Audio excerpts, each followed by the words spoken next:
guys. Let me just get my camera organized here. All right, so I've got this on landscape, so I've got to look at the camera in a different spot today. All right, welcome everybody. This is Donna Schwartz from Donna Schwartz Music, and you're at my Facebook Live session over here. Today, I've got a whole bunch of questions, and you know what? I like to do this by theme, so my thought process is that the theme I want to do for today is organizing your practicing. I had a bunch of questions that related to that, and I really wanted to make sure that I kind of covered that today. But to be honest with you, a lot of that stuff is covered in my course, Get a Killer Saxophone Tone. So today's theme, organizing your music practice and also practicing the saxophone mouthpieces.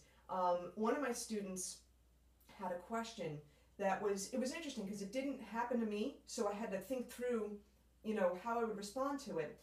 And I assumed a certain answer based on what he was telling me, but he did a lot of research, and I'm going to give him a shout out in a few minutes when I start to explain that part during this Facebook Live session. And again, excuse my eyes, still trying to find the camera, looking at myself, making sure I don't look crazy and all that kind of thing. All right, so as you know, I'm Donna Schwartz Music from DonnaSchwartzMusic.com, the site for practical tips and solutions to help you improve your music performance skills. And I'd like to start off with a quote. The quote for today is, this is from Rosa Parks. I've learned over the years that when one's mind is made up, this diminishes fear. Knowing what must be done does away with fear. Now think about that for a second. Hey Cosmin, think about that for a second. If you know what you need to do, you just do it.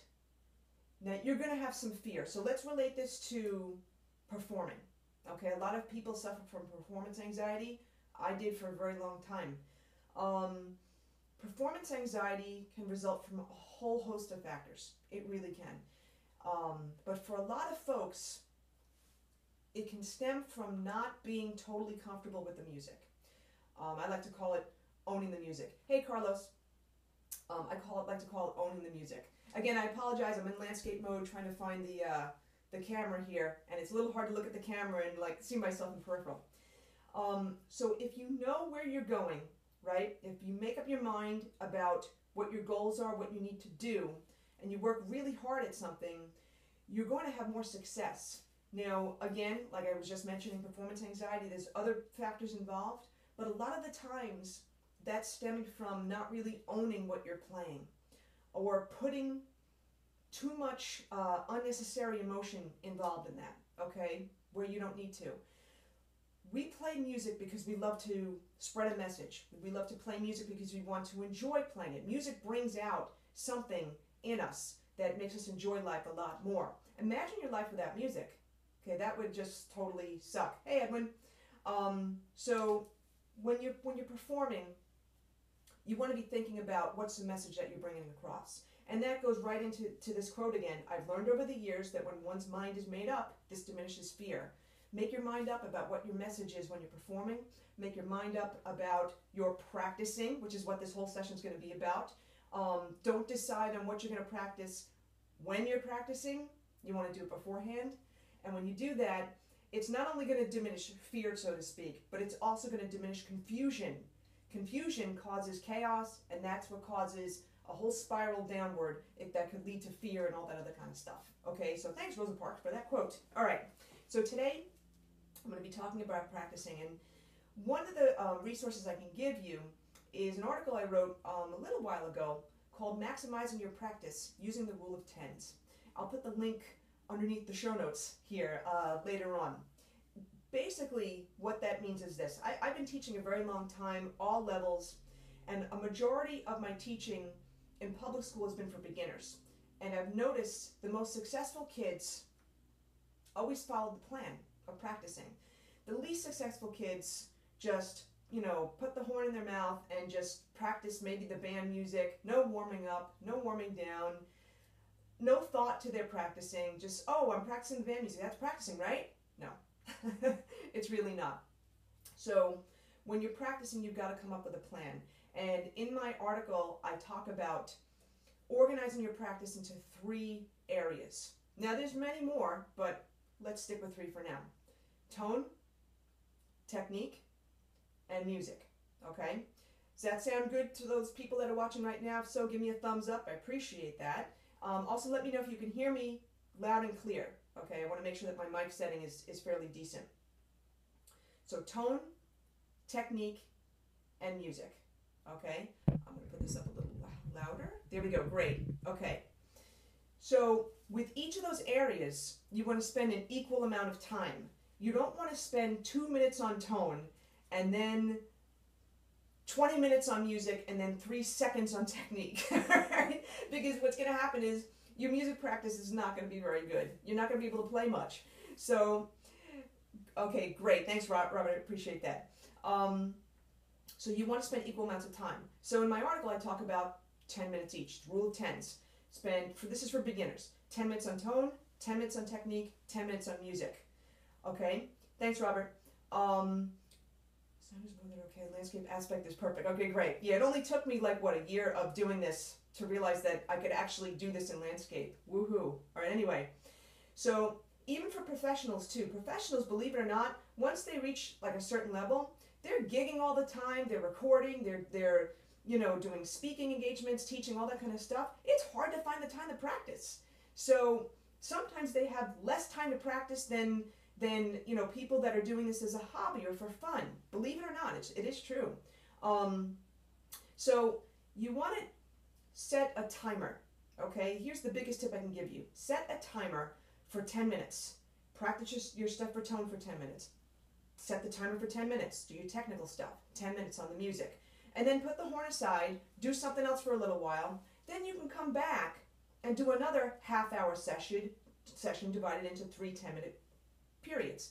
Now, to backtrack a little bit, remember before I said you shouldn't just plan your practicing when the horn's in your mouth? Why don't you plan your practicing for the week? I know that's a concept. For some people that's like, is she on crack? No, I'm not on crack. Really, I'm not. Plan it for the week. I have a notebook. I also have my ultimate practice planner that is available. You go to that article that I talked about, maximizing your practice using the rule of tens, and you click on the link. You get the free planner there that tells you areas that you could practice. But I figure out when I'm practicing for the week, like on Sunday. So I'll say week of, what was this week? Let's say 3-5 or something like that. And I'll tone, what am I working on? Technique, what am I working on? Music, what am I working on? And not just what, how. Not just what, how. So for example, if I'm working on a technical exercise, what's my starting metronome marking? What's the metronome marking I want to achieve by the end of the week?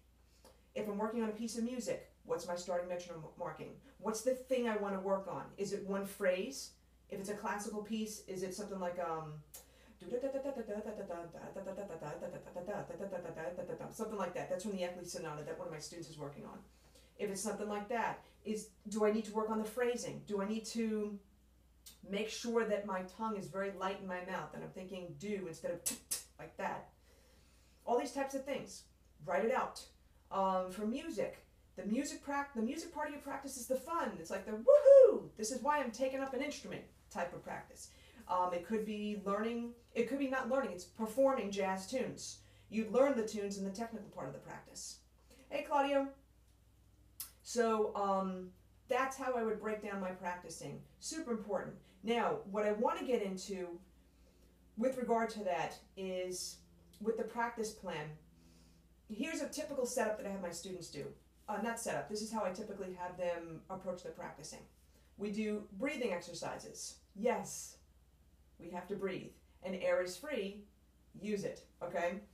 Then we do mouthpiece and mouthpiece neck practices. Then we do the tone, technique, and music. Sometimes I'll say for beginners that the breathing, the mouthpiece neck, that's part of your tone practice. I know for me, I kind of treat that separately, and then I do tone stuff. Because in my tone work for myself, I do variations on long tones. And I go into this in great detail in my course, Get a Killer Saxophone Tone, Sound Like a Pro Without Breaking the Bank. By the way, if you're interested in that course, I do have a waiting list going on. I'll put, again, the link below that. We talk all about improving your tone, and I also talk about practicing too. So for me, in my tone practice, I'm dealing with variations on long tones that I talk about in the course. I deal with harmonics, overtones, all types of things. What do you call it? I call it interval exercises. I think some people call it Remington studies or something like that. I was taught interval exercises, that kind of thing. Then the technical work, I'll deal with licks that I want to learn, and patterns, maybe phrases if I'm dealing with classical music. And in the music, I'm usually doing improvisation based upon the stuff that I've worked in the technical practice. So that's how I organize my practice. Now, with the mouthpiece stuff, this is where I really want to get into. Hey, Claudio. Cool. Okay, so my student, Marcelo, let me just get my notes over here. We were talking about mouthpieces and mouthpiece pitches.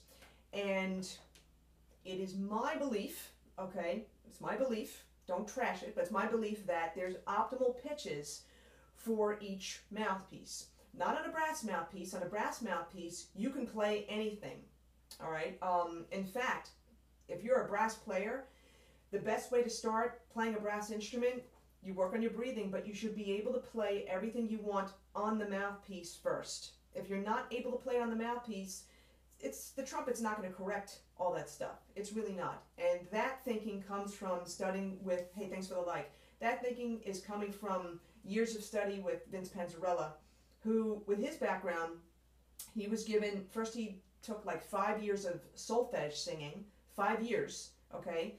Then got a mouthpiece, trumpet mouthpiece with a valve casing, and he had to play that for a number of years, I think 2 or 3, then he got a trumpet, okay? And that's why he was like God on trumpet, okay? So that's the brass side. For saxophones, we're a little bit limited in terms of the range of pitches that we can do, but I do feel that there are optimal pitches. So for example, on the alto, the optimal pitch is a concert A. What do I mean by optimal pitch? That's the pitch that you want to be able to achieve with a good solid embouchure. You're not pinching or biting to get the sound, and you're using good breath support. Okay, now let me continue on actually. On tenor, it would be a concert G pitch. On Barry, there's a choice between concert D and concert E flat. I think it tends to go more towards concert E flat. But a lot of this is dependent on your mouthpiece, your particular brand, the facing size, all that kind of stuff. And my student Marcelo, I just printed this out right now. He sent this to me today. We were talking about how when he plays the mouthpiece, he does get the optimal pitch. But when he uses this tool that I'm going to mention right now, the pitch changes. And he was saying that when he uses, let me get this out too, got 15 things in my hands right now. This is the Jazz Lab silencer, okay? This is, I have this set for tenor, this is the alto, they have one for bari sax and clarinet, the whole woodwind 9 yards thing going on here. All right, great tool. It helps your mouthpiece from sounding like a party toy to, it really helps to lessen the sound coming out, okay? Which is, your neighbors will thank you, your animals, especially your dogs, will thank you as well. So, Jazz Lab silencer. All right, if I remember, I'm going to put the link. I don't endorse them. I'm not an endorser for them, I should say, but I'll try to remember to put the link there. So anyway, he was saying when he put the mouthpiece on, actually, let me just switch this for a second. When he puts the mouthpiece on, his pitch goes higher. And I was thinking to myself, well, a couple of things as I drop everything here. That's awesome. Hey, by the way, when I had lessons with Vince, we'd be dropping stuff like crazy. It would just be an absolute disaster. So when, I just lost my train of thought. How awesome is that? Anyway, when he put the Jazz Lab silencer on, his pitch would go up, and he'd be like, "That doesn't make sense." And I'd be thinking to myself, "Okay, it doesn't make sense either. Here's why that's probably happening. This diminishes the sound so much that you may be struggling to hear the sound, and what happens as a result is you press more. Sometimes you bite more, and you shouldn't, but you press more into the reed, and obviously that's going to make the pitch go up." So that was my initial response. But he said, "No, I'm not doing that. Trust me. I'm following what you're saying. I'm doing all this stuff, and the pitch is just going up." And I I said to him, I need to see a video because I just need to see this. Maybe there's something that, I can catch or whatever in the video.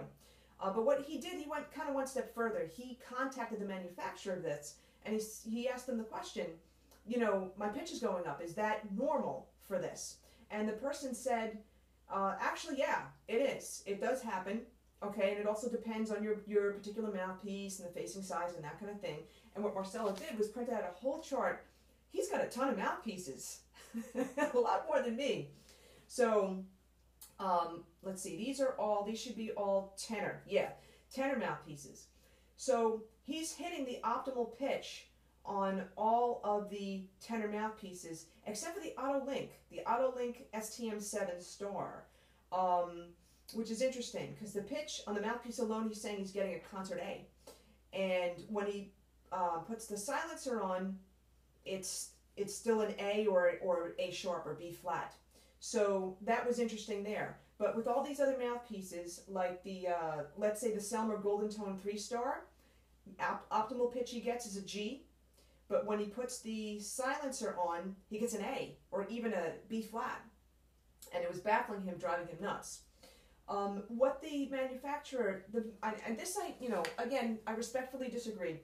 He was saying that, it's a myth that there's a certain pitch that you should get. You know what? Okay, actually I'm not going to totally disagree. He's right in a certain respect. I'm calling it an optimal pitch because that's the pitch that you want to get in a relaxed fashion. Now, when I'm teaching students, particularly beginners, even intermediate level, we're playing the mouthpiece and they're having difficulty getting to the optimal pitch. If they're too relaxed, eventually they'll learn the right amount of pressure and get the solid foundation to get that optimal pitch. But if they're continually too high and there's no way they're getting anywhere near that low pitch, it tells me something as a teacher. It tells me that they're probably really biting. They're really biting and they're putting the pressure here instead of spreading it out. They're not using what I tell you in my free video, 3 tips to fatten up your sound. If you sign up for my weekly newsletter, you get that. So it tells me that. It also tells me that they're not hearing the pitch. Okay, and that's the key. When you're just playing the mouthpiece, you can't just blow. All right, you're just going to get garbage coming out. You got to hear the pitch that you want. So it's an indicator for me of how that person is playing. Okay, but the manufacturer's saying that, it's a myth that there's, a pitch that you should get. Whatever, that's perfectly fine. But to me, the optimal pitch for an alto is concert A. And let me get my alto mouthpiece out again without dropping 12,000 things. So alto is concert A. And let me get my tuner on. My tuner that's older than all of you. Well, maybe not. This is concert A.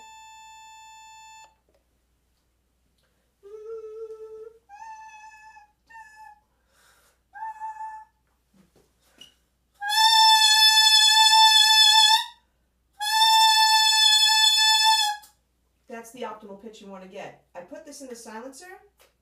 Okay, just goes right in. Looks like that. I make sure I hold on to this pretty well. Okay, I hold on to the M. Hearing the pitch.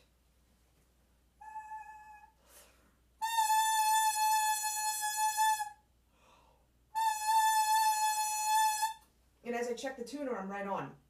Now you don't want to hold the silencer when you're blocking the end, because nothing comes out, right? The sound comes out there. Okay, gotta look at the camera.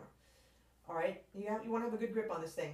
But you can see how much that it really, it just takes away a lot of the sound, which is great. This is great if you live in an apartment, if you're in a hotel, if you're practicing in your car, just make sure that you do it at a stop sign. I'm not condoning doing this when you're driving, although I know some of my students do. It's kind of funny. Anyway, you got to drive safe. So,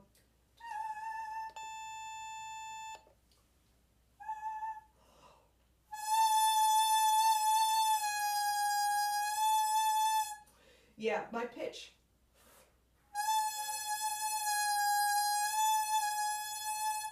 Is right there. As I get some spit coming out there. No, for him the pitch was going higher. So it could be the facing. Some of the facings are really small. Like one of his mouthpieces is a Yamaha 4CM, and the facing in millimeters was 15.2, and that was really small compared to a lot of the others.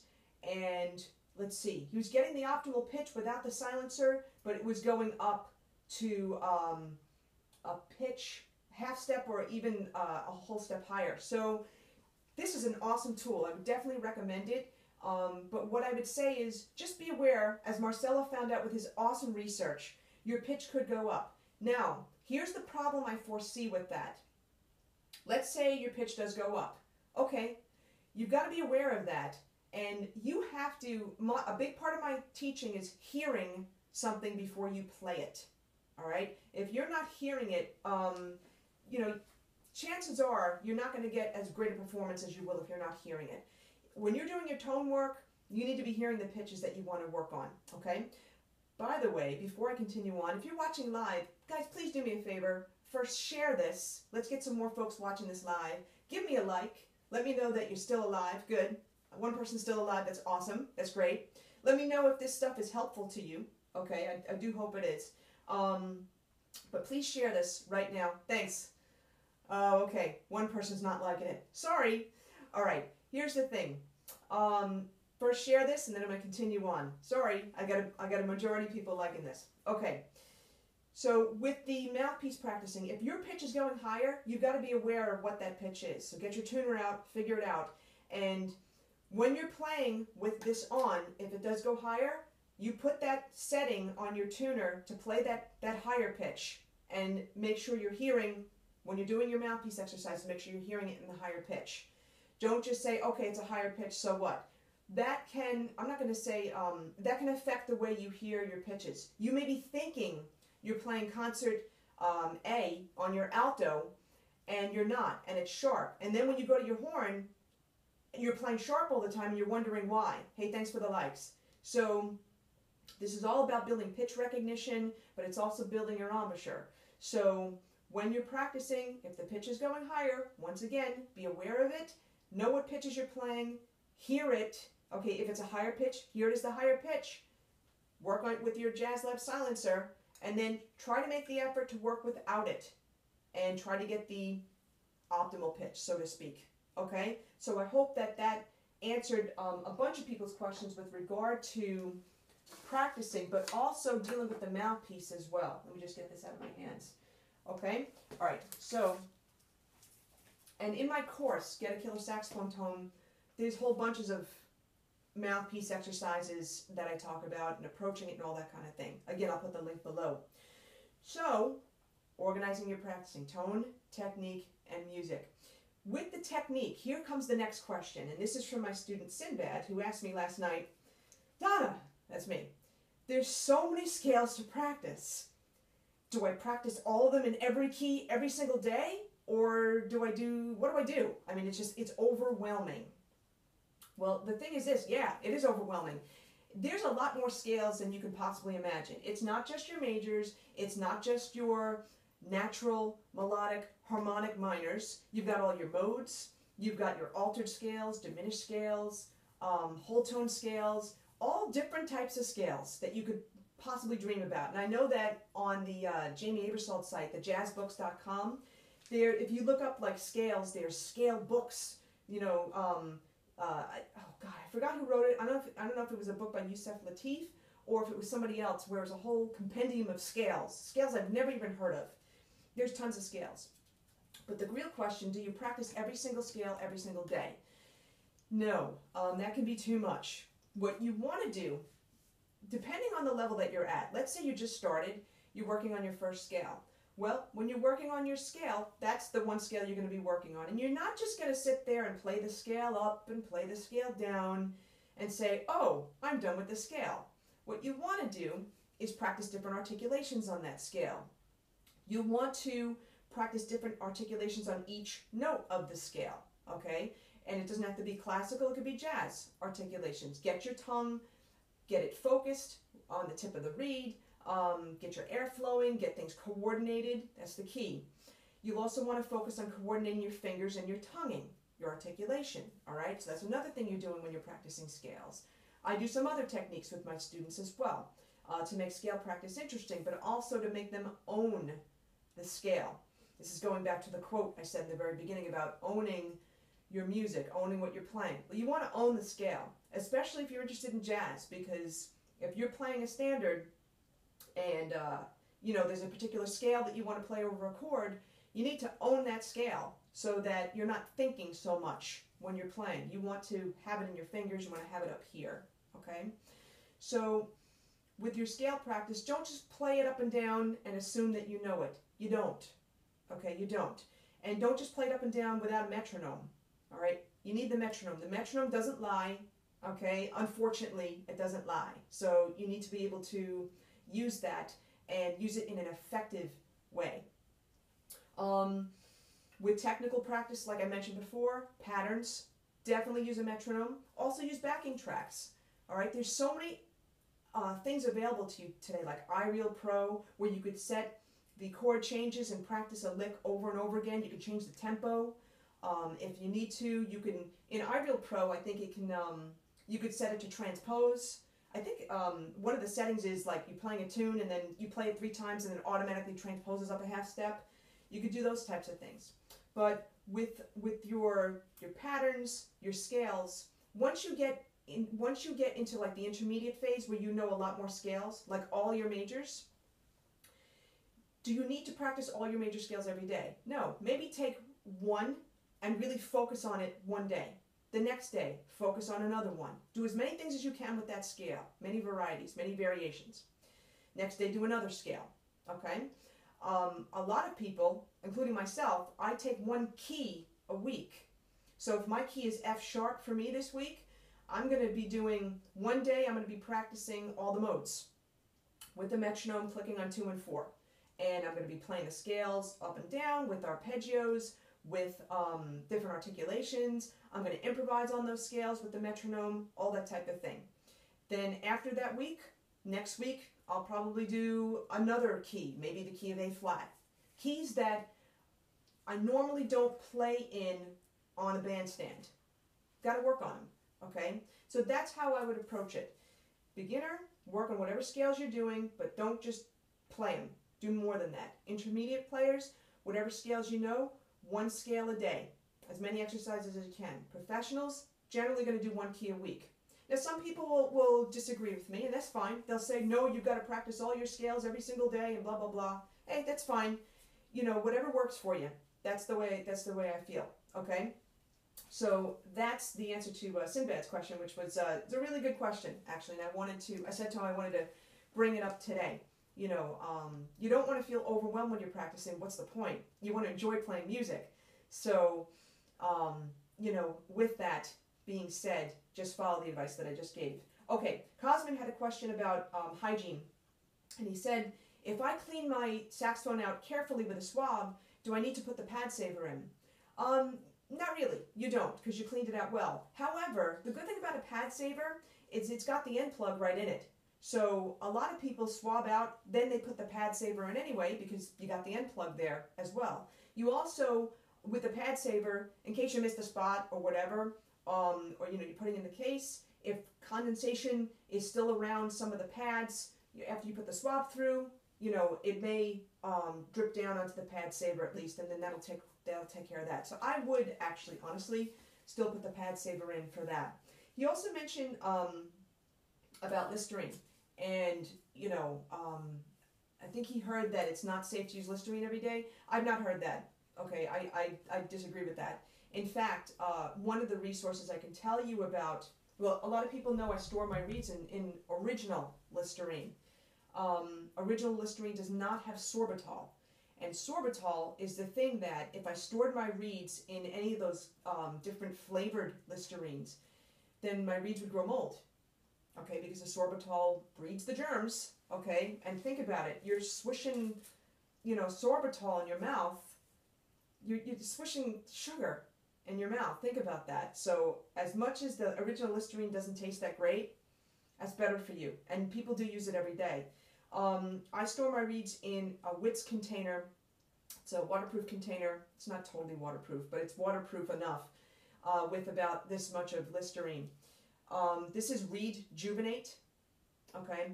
Reed Juvenate has a spot for 3 reeds, over there, and there's a triangular shaped sponge in there.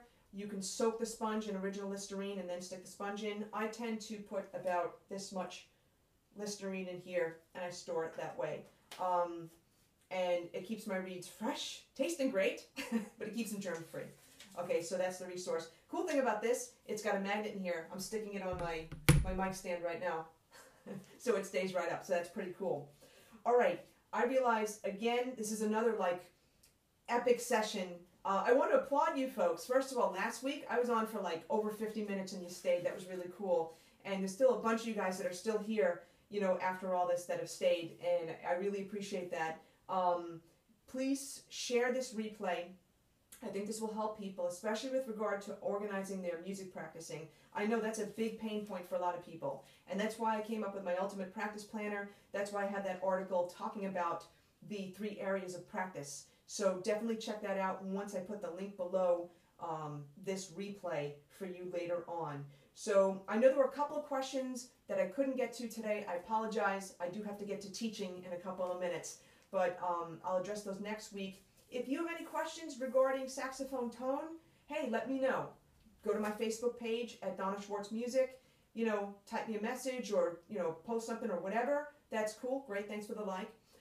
If you are a subscriber to my website at donnaschwartzmusic.com, you get the weekly newsletters and that kind of thing. Just reply to the newsletter and let me know what question you have. And be really specific with your question. That always, always helped. Big time. And if you're interested in my course, Get a Killer Saxophone Tone, Sound Like a Pro Without Breaking the Bank, well, I'll put the link for the waiting list for that. That's going to be coming out pretty soon, I'm going to say, probably in a couple of months. And the people that have taken the course have gotten a lot out of it, and they were really happy. We had a lot of fun. So look for that as well. Okay, on that note, thanks guys for joining me. I will see you next week, I guess, at some point. Have a great week. Take care. Bye-bye.